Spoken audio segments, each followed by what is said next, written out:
우리가 지난주에 주목해서 묵상했던 것은 보아스가 하나님의 은혜의 통로가 되어서 룻에게 하나님의 은혜를 나누었던 그 모습을 함께 보았습니다.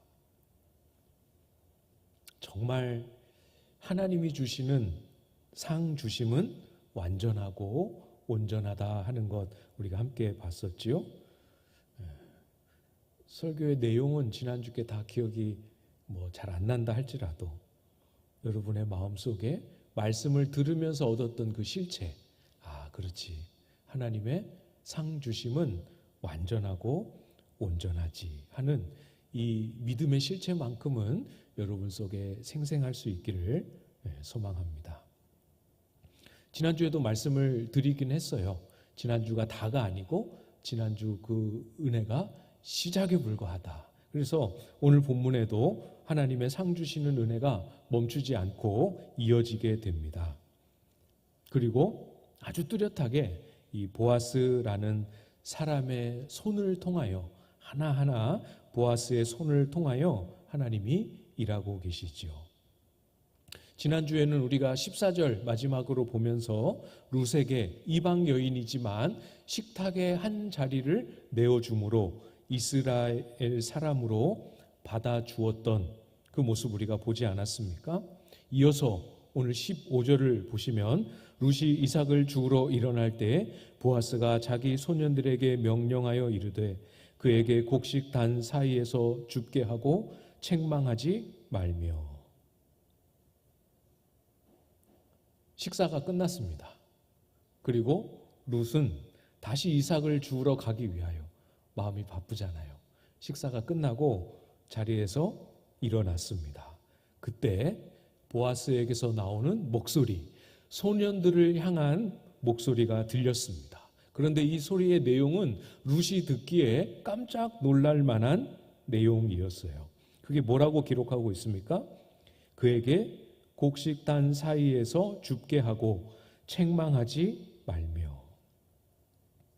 이 말이 왜 룻에게 깜짝 놀랄 말이었을까요? 혹시 짐작되는 내용이 있으십니까? 우리가 이 이삭을 줍는 룻의 행동들을 쭉 살펴보면서 여러 차례 레위기 19장 말씀을 우리가 같이 확인을 했습니다. 추수할 때 어떻게 하라고 율법에 명했는지 봤었잖아요. 기억나십니까? 밭 모퉁이에 있는 곡식은 추수하지 말고 내버려둬라. 가난한 사람들이 그 밭 언저리를 지나갈 때 그것을 따서 먹을 수 있도록 남겨두라 하는 것이 명령 중에 하나였습니다. 또 한 가지는 이렇게 추수를 하다가 바닥에 떨어진 것은 다시 줍지 말고 그냥 버려놓으라. 그러면 룻과 같이 어려운 사람들이 와서 그것을 주울 수 있도록 내버려두라. 이 두 가지를 추수의 일종의 규례로 말씀하셨습니다. 그러니까 율법이 명령하고 있는 내용은 이 두 가지가 사실 전부예요. 모퉁이를 남겨두는 거하고 바닥에 떨어진 것을 남겨두는 것, 이 두 가지만 지키면 율법을 따라서 순종한 것입니다. 좀 더 쉽게 말씀드리면 이 15절에 있는 내용, 곡식 단 사이에서 줍게 하라 하는 내용은 율법에서 정해놓은 게 아니에요. 그렇기 때문에 보통은 율법을 잘 따르는 밭의 주인 또 일꾼들이라 하더라도 추수하는 일꾼들이 곡식을 다 베고 이렇게 모아서 단을 묶지 않습니까? 그러면 그 곡식 단을 일꾼들이 다 가지고 가면 추수가 끝나고 나면 그 뒤를 이제 따라 들어와서 이삭을 줍는 것, 이것이 율법을 행할 때의 자연스러운 일반적인 그림입니다. 그런데 보아스는 그렇게 안 하고 있어요. 어떤 건지 아시겠죠? 한참 곡식을 베고 있을 때 그때에도 이미 아예 처음부터 같이 이삭을 줍도록 명하고 있습니다. 농사를 안 지으셨어도 상상을 해보시면 아실 것 같아요. 그 뜨거운 태양볕에, 그죠? 빨리 이거를 해야 끝나는데, 이거를 하는데 같이 추수할 사람들이 얼른 해도 부족할 텐데, 그 옆에 이삭을 줍겠다고 이쪽으로 룻이 팔을 뻗고 또 이쪽으로 룻이 기웃거리고 하면 얼마나 성가시겠습니까? 그럴 줄 알고 책망하지도 못하게 명령했습니다. 좀 인상적이지 않습니까? 보아스는 어떻게 이렇게까지 룻의 입장을 배려할 생각을 했을까? 이렇게까지 안 해도 율법은 충분히 지키는 것인데 어떻게 성경이 직접 명령하신 것이 아님에도 불구하고 이렇게 해야겠다 하는 생각을 품을 수 있었을까? 저는 본문을 이렇게 묵상하면서 과연 보아스에게 이런 지혜가 어디서 왔을까? 참 그런 생각을 많이 하게 됐습니다. 우리의 삶이 그렇지 않습니까?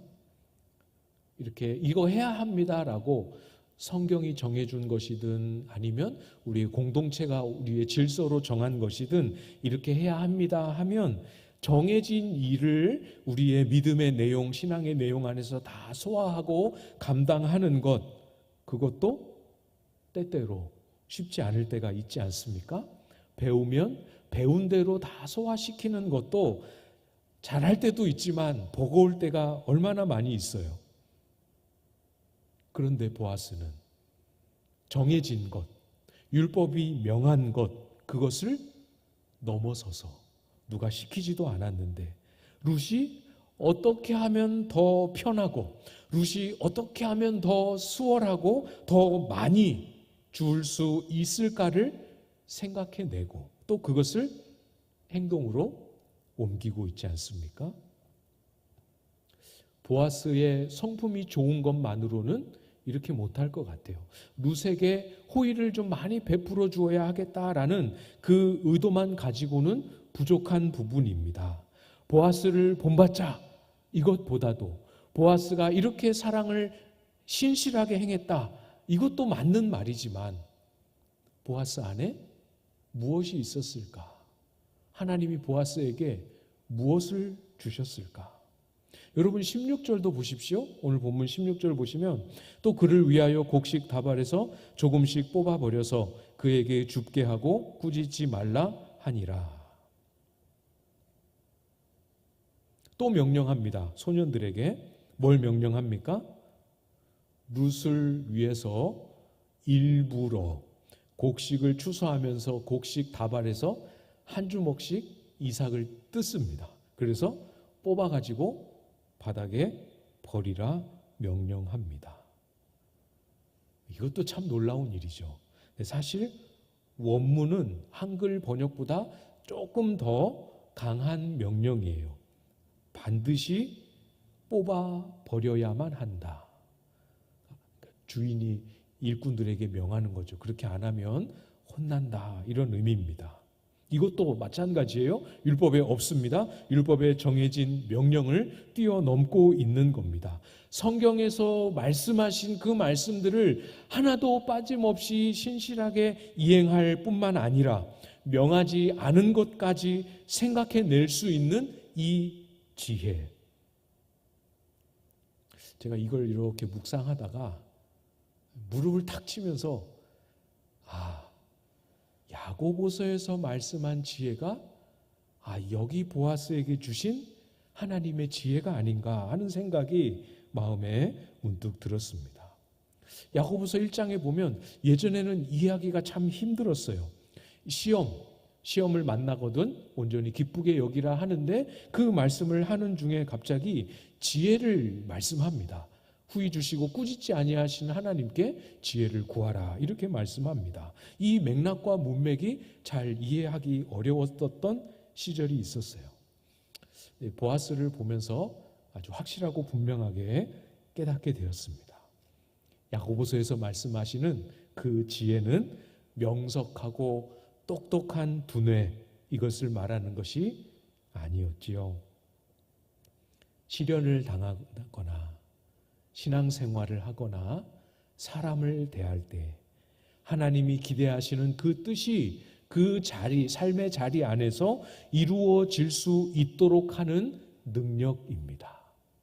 알 뿐만 아니라 그것을 삶으로 완성시키기까지 감당하게 하는 능력이지요. 야고보서 말씀 한번 찾아보면서 확인하면 좋을 것 같은데요. 야고보서 3장 17절입니다. 신약성경 거의 뒷부분이죠. 374쪽. 신약성경 374쪽 야고보서 3장 17절 말씀.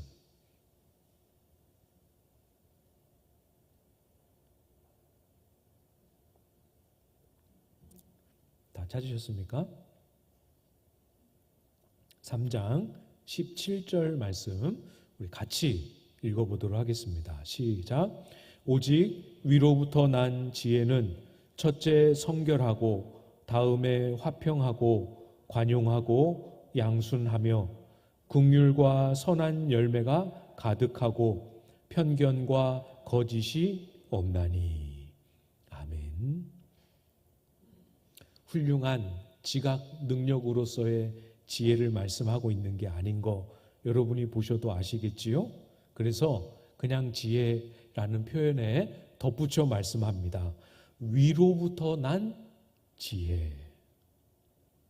하나님이 주시는 지혜는 말을 잘하거나 똑똑하거나 계산이 빠르거나 하는 그런 의미가 아닙니다. 하나님의 뜻을 알고 시행할 수 있도록 주시는 지혜는 첫 번째 어떻다고요? 성결합니다. 거룩이라는 뜻이죠. 그 삶을 죄에 타협하지 않고 말씀대로 행할 수 있도록 깨닫고 길을 열어주십니다. 이게 하나님 주시는 지혜예요. 다음에 화평하다 말씀합니다.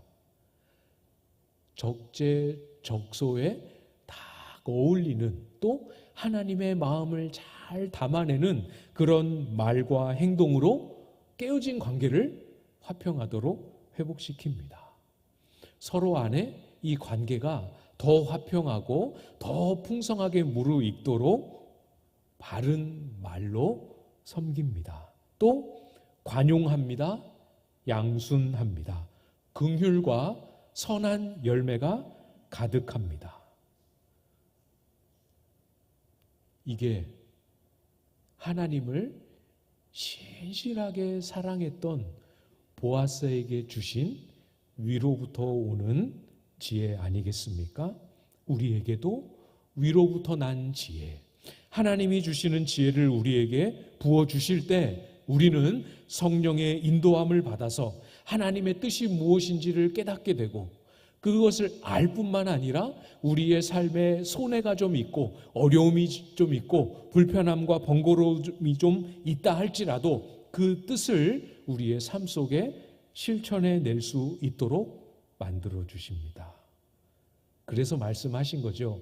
야고보서 1장 5절에 너희 중에 누구든지 지혜가 부족하거든 모든 사람에게 후히 주시고 꾸짖지 아니하시는 하나님께 구하라. 그리하면 주시리라. 아멘. 이 위로부터 난 지혜는 사람에게 없는 지혜입니다.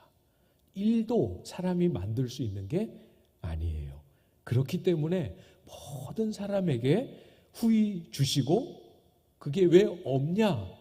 꾸짖지 않으신다 약속하십니다. 잘 기억하십시오. 간절히 여러분도 같이 구하십시오. 위로부터 난 지혜 저에게도 후히 주십시오. 꾸짖지 아니하신다 하셨고 후히 주신다 하셨으니 저에게도 부어 주시옵소서.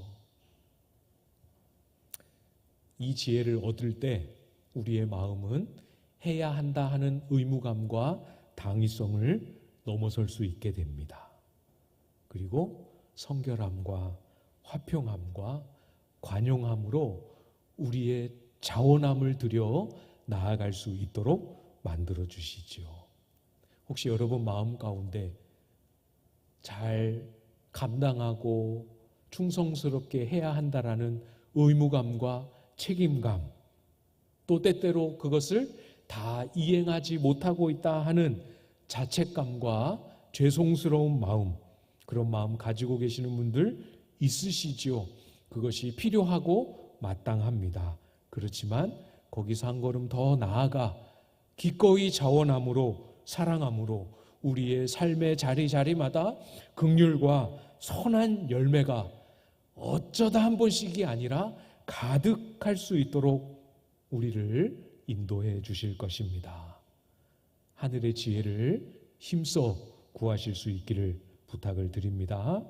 다시 이제 룻기 말씀으로 또 돌아와 봐야겠지요. 룻에게도 정말 선한 열매가 풍성하게 또 가득하게 맺히고 있는지 봐야겠지요. 17절입니다. 다시 룻기로 돌아오셨죠? 네. 17절, 룻이 밭에서 저녁까지 줍고 그 주운 것을 떠니 보리가 한 에바쯤 되는지라. 집에 돌아왔습니다. 그리고 보아스의 파격적인 배려로 룻이 많은 곡식을 주어서 힘겹게 그 곡식 꾸러미를 들고 돌아왔지요. 곡식 단 사이에서 같이 주어도 된다라는 그 배려 덕분에 안 기다려도 되고 모든 시간 동안 계속 주울 수 있었습니다. 일부러 조금씩 뽑아버리라라는 이 배려 덕분에 한번 이렇게 주울 때 떨어진 나달을 줍는 게 아니고 이렇게, 아마도 짐작컨대 이렇게 쓸어 모으지 않았을까. 그런 배려의 결과가 방금 읽은 17절이지요. 얼만큼을 주었다고 말씀합니까? 한 에바. 전혀 느낌이 안 오시지요? 네. 보통 곡식을 이렇게 측량하는 단위는 오멜입니다. 오멜. 들어보셨습니까? 오멜. 이 한 오멜은 성인이 하루 먹을 수 있는, 하루를 이렇게 끼니로 소화할 수 있는 단위예요. 성인이 하루 먹을 분량. 그래서 출애굽기에 보면 하나님께서 이스라엘 백성들에게 광야에서 만나를 주실 때 그렇게 명령하셨죠. 반드시 아침에 나가서 한 사람씩 한 오멜만 거두어야 한다. 한 오멜이면 충분합니다. 그런데 갑자기 왜 오멜 이야기를 하냐면, 오멜이 단위인데 지금 룻이 짊어지고 온 곡식은 한 에바, 10오멜입니다. 10오멜. 그러니까 10명이 먹을 수 있는 분량이지요. 하루로 치면. 한 사람으로 치면 10일 동안 먹을 수 있는 분량. 무게로 따지면 약 15kg 정도 된다고 합니다. 무슨 말을 하고 있습니까? 한 에바라는 이 양을 통하여 오늘 본문이 우리에게 가르쳐주고자 하는 바가 무엇이겠습니까? 지금 룻이 이삭을 줍고 쩔쩔매며 15kg를 짊어지고 온 그 모습 속에 무엇을 말씀하고 있습니까? 지금 룻이 주운 이 곡식은 그냥 일반적으로 한 사람이 열심히 주어서 얻을 수 있는 그런 양이 아니라는 거죠. 그 내막을 모르면 깜짝 놀랄 양입니다. 기적과 같은 분량입니다. 그래서 우리가 본문으로 읽진 않았습니다만 19절 상반절을 여러분 보십시오. 19절 시어머니 나오미를 만났을 때의 반응입니다. 시어머니가 그에게 이르되 오늘 어디서 주었느냐, 어디서 일을 하였느냐, 너를 돌본 자에게 복이 있기를 원하노라 하니. 깜짝 놀랐습니다. 도대체 곡식을 사러 간 게 아니고 밭에서 주우러 갔는데 도대체 어디서 주었는지, 그 밭의 주인이 누구길래, 어떤 배려를 해 주었길래 이렇게 많은 양을 하루 만에 주워올 수 있느냐. 아주 비범하고 극진한 배려와 돌봄을 받았구나 확신할 만한 그런 분량입니다. 과연 얼마만큼의 선한 열매가 있는가 봐야겠지요 하면서 우리가 17절을 보지 않았습니까? 여러분, 어떤 열매인지 한번 잘 여러분도 적극적으로 한번 묵상을 해보십시오. 곡식을 줍고 돌아와서 시어머니를 만나고 있는 룻의 심정이 과연 어땠을까? 그 심령 속에 하나님이 주신 선한 열매는 얼마나 가득했을까?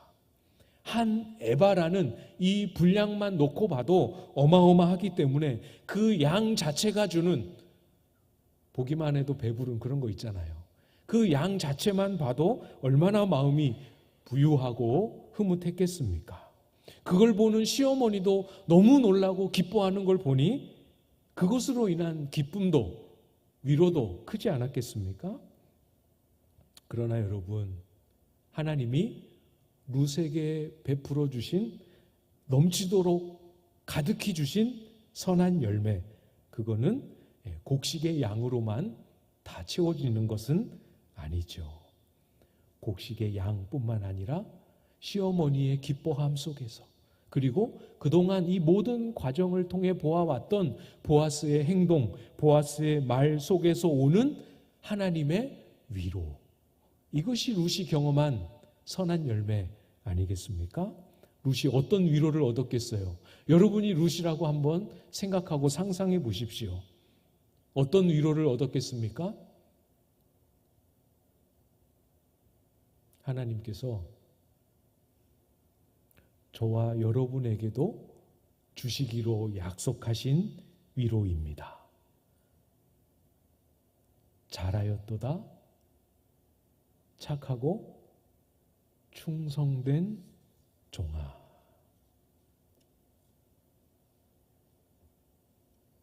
보아스와의 만남, 보아스와의 대화, 상상도 할 수 없었던 보아스의 행동들, 그리고 시어머니와 함께 마주 보고 주운 것을 떠니 한 에바가 되는 이 모든 결과들, 이 모든 것들이 마치 메아리처럼 한 가지의 메시지를 룻의 심령 속에 반복하여 선포하고 계시지요. 세상은 너를 향하여 고향을 버리고 낯선 땅을 향하여 이삭을 줍는 그 뜨거운 밭을 향하여 나아가는 너의 걸음이 세상은 미련하다, 어리석다, 잘못했다 이렇게 말할지 몰라도 하나님은 그렇지 않다. 하나님은 뭐다? 잘하였도다, 착하고 충성된 종아. 이 목소리로 들리지 않았겠습니까? 얼마나 마음이 기쁘고 위로가 되었겠습니까? 그동안의 모든 마음에 한 번씩 울컥울컥하며 맺혔던 마음의 눈물에 응어리진 것들이 다 풀어질만 하지 않겠습니까? 정말 그렇지요. 잘 기억하십시오, 여러분. 하나님을 신뢰하기 때문에 만들어지는 결단, 하나님을 신뢰하기 때문에 감수하는 희생, 절대로 틀리지 않습니다. 절대로 헛되지 않습니다. 하나님을 신뢰하는 믿음은 절대로 우리를 실망시키지 않습니다. 믿으십시오. 우리도 이와 똑같이 하늘에서 오는 그 지혜, 하나님이 주시는 지혜를 힘입어서 이와 같은 믿음의 길을 걸어갈 수 있기를 간절히 소망합니다. 그러면 우리가 가진 것이 없어도 우리가 하나님을 의지하니까, 우리가 자랑할 만한 것이 없어도 하나님을 붙드니까 우리 안에 놀랍게 주운 것을, 애쓴 것을, 눈물을 흘리며 기도한 것을 다 열어서 떨어보니 놀랍게도 하나님이 하시는 선한 열매로 가득하더라. 이것이 우리의 소망 아니겠습니까? 이 은혜를 주시기를 기대합니다. 하나님을 의지하는 모든 연약한 자들을 통해 강하고 지혜로운 자를 부끄럽게 하시는 하나님의 놀라운 역사, 저와 여러분 모두의 것이 될 수 있기를 주님의 이름으로 축복합니다.